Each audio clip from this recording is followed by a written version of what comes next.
Discuss करेंगे class 12 subject Indian economy chapter 1 Indian economy on the eve of independence. Students, इससे पहले हम already Indian economy on the eve of independence की पहली video discuss कर चुके हैं और उस वीडियो के अंदर हमने बेसिक टर्म्स को डिस्कस कर लिया था कि क्या क्या चीजें हुई थी हमारे ब्रिटिशर्स की जब हमने 200 साल पहले हमारे यहाँ पर किस तरह की इकोनॉमी थी, क्या कल्चर फॉलो करते थे और आजादी के बाद हम लोगों को किस तरीके से एक स्टैग्नेंट फेज देखना पड़ा एग्रीकल्चर सेक्टर के अंदर, वो आज हम इस वीडियो में डिस्कस करने जा रहे हैं। फर्स्ट इंट्रोडक्शन वाली बात अगर हम कर ले तो मेन ऑब्जेक्टिव जो था इस बुक का इकोनॉमिक डेवलपमेंट का, वो आप लोगों को फैमिलियराइज करना था बेसिक फीचर्स से और प्रोसेस ऑफ डेवलपमेंट के बारे में। अब हम हमारे एग्रीकल्चर सेक्टर को स्टार्ट करते हैं। During the pre British period the condition of Indian economy was not at all satisfactory. हम बात करें प्री ब्रिटिश पीरियड, प्री का मतलब होता है बिफोर ब्रिटिश पीरियड से हमारी जो कंडीशन थी इंडियन इकोनॉमी की वो एट ऑल अच्छी नहीं थी। हम बोले नियरली 85% हमारी कंट्री की पॉपुलेशन मेनली एग्रीकल्चर सेक्टर पे ही डिपेंडेंट थी, क्योंकि जो दूसरे सेक्टर्स थे वो उस समय इतने ग्रो हुए ही नहीं थे। आज की बात करें तो सबसे ज्यादा टर्जरी सेक्टर बूम पे है और जो 85% थे उसमें से जो लोग थे काम करने वाले मोस्टली वो विलेजेस में रहते थे और डायरेक्टली या इनडायरेक्टली वो पूरी तरीके से एग्रीकल्चर के ऊपर ही डिपेंडेंट थे। The country was not self sufficient in food and raw material for industry. और कंट्री खुद जो हमारी इंडिया कंट्री थी वो खुद भी सेल्फ सफिशिएंट नहीं थी फूड ग्रेन्स को लेकर, ना ही रॉ मटेरियल सप्लाई किया जाता था इंडस्ट्रीज को रन करने के लिए। सो जो हमारी इंडियन इकोनॉमी की कंडीशन है वो बहुत ज्यादा वर्स थी एट दैट टाइम। अब हम देखते हैं कि क्या क्या रीजंस थे for stagnation in agriculture sector. Stagnation का मतलब हम ऑलरेडी प्रीवियस वीडियो में डिस्कस कर सके, जिसका मतलब होता है ठहराव किस तरीके से आया। अब हम देखते हैं हमारे reasons for stagnation in agriculture sector, किस तरीके से ठहराव आया एग्रीकल्चर सेक्टर के अंदर। तो इसके जो रीजंस थे वो थे आपके 4 रीजंस। और जो क्वेश्चन है एग्जाम के अंदर आपसे पूछा जा सकता है और बहुत इंपॉर्टेंट क्वेश्चन है कि what are the reasons for the stagnation in agriculture sector. तो आपको ये 4 रीजंस एज इट इज लिखकर आने हैं। पहला रीजन है लैंड सेटलमेंट सिस्टम, दूसरा कॉमर्शियलाइजेशन ऑफ एग्रीकल्चर, तीसरा लो level of productivity, fourth scarcity of investment. अब हम इन चारों को 1 by 1 एक बार एक्सप्लेनिंग कर लेते हैं। फर्स्ट, लैंड सेटलमेंट सिस्टम के अंदर क्या क्या प्रोसेस हुआ था, किस तरीके से हुआ था। तो लैंड सेटलमेंट सिस्टम के अंदर zamindari system introduce by the colonial government was the main reason for stagnation in the agriculture sector. Agriculture sector में स्टैग्नेशन आने का सबसे बड़ा कारण था वहां पर पहले जो यूज किया जाता था सिस्टम वो था जमींदारी सिस्टम, जिसमें जो बिग जमींदार होते थे वो क्या करते थे अपने लैंड पे खेती करने के लिए कल्टीवेटर्स खेती करते थे और जमींदार उनसे टैक्स वसूल करते थे। और ये जो टैक्स जमींदार वसूल करते थे ये इनको देना पड़ता था ब्रिटिश ओनर्स को। तो a large part of the farm produce was collected by zamindar in the form of लगान। और जो टैक्स ये खरीद लेते थे उसको वर्ड दिया गया था लगान।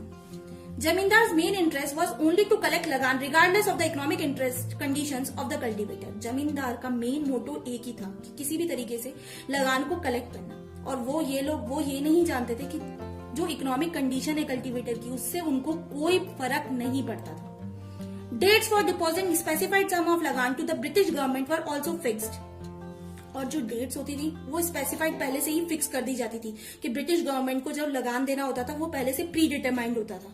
फेलिंग विच द जमींदार वर टू लूज देयर राइट्स। और अगर जमींदार ऐसा नहीं कर पाते थे तो वो अपने राइट्स भी खो देते थे। The zamindar and the colonial government did nothing to improve the condition of agriculture. Zamindar और कॉलोनियल गवर्नमेंट दोनों ही मिलकर कुछ नहीं कर पाए एग्रीकल्चर की कंडीशन को लेकर। नेक्स्ट पॉइंट में क्या रीजन रहा था, कॉमर्शियलाइजेशन ऑफ एग्रीकल्चर। कॉमर्शियलाइजेशन का सबसे फर्स्ट हम देख रहे थे मीनिंग होता क्या है। It refers to the production of crops for sale in the market rather than for self consumption. ये एक ऐसा प्रोसेस होता है जिसके अंदर जो हम क्रॉप्स को प्रोड्यूस करते हैं तो उसको हम डायरेक्टली सेल करते हैं मार्केट के अंदर, अपने सेल्फ कंजप्शन के लिए यूज नहीं करते। इसमें क्या क्या कंडीशंस थी। Farmers were forced to grow cash crops like cotton, jute, indigo etcetera by offering higher prices so that British industry could get required raw material. Farmers को उस समय फोर्स किया जाता था कि वो जो क्रॉप्स लगाए वो कैश क्रॉप्स लगाए। कैश क्रॉप्स का मतलब हुआ लाइक कॉटन, जूट, इंडिगो। इनकी डिमांड बहुत हायर थी। एक्चुअली ब्रिटिश चाहती थी कि हमारे यहाँ से फार्मर्स इस फोर्स किया जाता था कि ये चीज ग्रो करे, क्योंकि ब्रिटिशर्स इंडस्ट्रीज को चलाने के लिए जो रॉ मटेरियल रिक्वायर्ड था वो ये चीज थी सबसे ज्यादा मेन। और इसी के कारण इनके प्राइसेस भी वहां पर हाई कर दिए गए थे। Thus British rule promoted shifting of crops to cash crops. तो ब्रिटिशर्स ने इस तरीके का रूल बनाया कि उन्होंने क्रॉप्स को कैश क्रॉप्स के रूप में प्रमोट कर दिया। Next, low level of productivity. तीसरा मेन कारण था प्रोडक्टिविटी में लो लेवल। किस तरीके से? Low level of technology, low lack of irrigation facilities and negligible use of fertilisers resulted in low level of productivity. उस समय में हमारी जो प्रोडक्टिविटी थी, हमारे पास एडवांस टेक्नोलॉजी नहीं थी, हमारे पास जो इरिगेशन फैसिलिटीज थी उसकी भी बहुत कमी थी, और जो फर्टिलाइजर्स का यूज था वो भी बहुत ही कम हुआ करता था, लोग जानते भी नहीं थे। तो इस कारण हमारी जो प्रोडक्टिविटी देखने को मिली वो पूरी तरीके से लो लेवल ऑफ प्रोडक्टिविटी थी। Next reason, the cultivator had neither the means nor any incentive to invest in agriculture. और कल्टिवेटर के पास कोई सोर्स नहीं होता था, ना ही उनके पास कोई इंसेंटिव होता था जिसके कारण वो इन्वेस्ट कर सके एग्रीकल्चर के अंदर। The zamindar had no roots in the villages, while the British rule spent little on agriculture, technical और mass education। और जमींदार के पास भी ऐसा कुछ नहीं बचता था कि वो कुछ कर पाए, क्योंकि ब्रिटिश रूल के समय जितनी भी कुछ होता था जो कि एग्रीकल्चर पे इन्वेस्ट करा जा सके, टेक्निकल कर सके या फिर मास एजुकेशन, उस समय प्रमोट किया ही नहीं गया था। All this made it difficult to introduce modern technology which caused a perpetually low level of productivity। और उस समय ये सारी चीजें पॉसिबल होना बहुत ही डिफिकल्ट हो गया था, और ना ही मॉडर्न टेक्नोलॉजी थी नहीं, नॉलेज था नहीं, तो उसके कारण हमें क्या देखने को मिला? लो लेवल ऑफ प्रोडक्टिविटी को देखने को मिली, जिसके कारण ये हमारा एक main reason for stagnant economy. Next, scarcity of investment. Scarcity of investment के अंदर India's agriculture was facing scarcity of investment in terracing, flood control and drainage. India का जो एग्रीकल्चर सिस्टम था, धीरे धीरे उनमें स्कैरसिटी मतलब कमी होना स्टार्ट हो गई इन्वेस्टमेंट की, चाहे हम टेरेस फार्मिंग की बात करें, फ्लड कंट्रोल की बात करें, ड्रेनेज सिस्टम की बात करें। Although some farmers change their cropping pattern from food crop to commercial crop. धीरे धीरे फार्मर्स ने भी अपना पैटर्न, जो क्रॉपिंग पैटर्न चला आ रहा था पुराने टाइम से, उसको चेंज करना स्टार्ट किया। उन्होंने जो फूड क्रॉप्स लगा रहे थे उसको उन्होंने कॉमर्शियल क्रॉप में कन्वर्ट कर दिया। और जो लार्ज सेक्शन ऑफ टीनेंट्स मतलब जो खेती करते थे, मतलब दूसरे के खेत होते थे उस पे वो फसल उगाते थे, क्रॉप्स उगाते थे।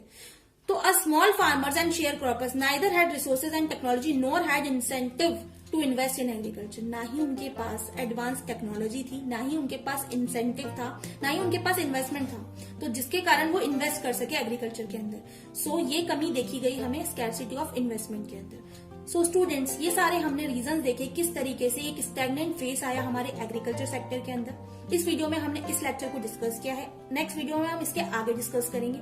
अगर आपको ये वीडियो पसंद आती है तो वीडियो को लाइक करें, शेयर करें, और चैनल पे नए हैं तो चैनल को सब्सक्राइब करना ना भूलें। जल्द मिलते हैं नई वीडियो के साथ।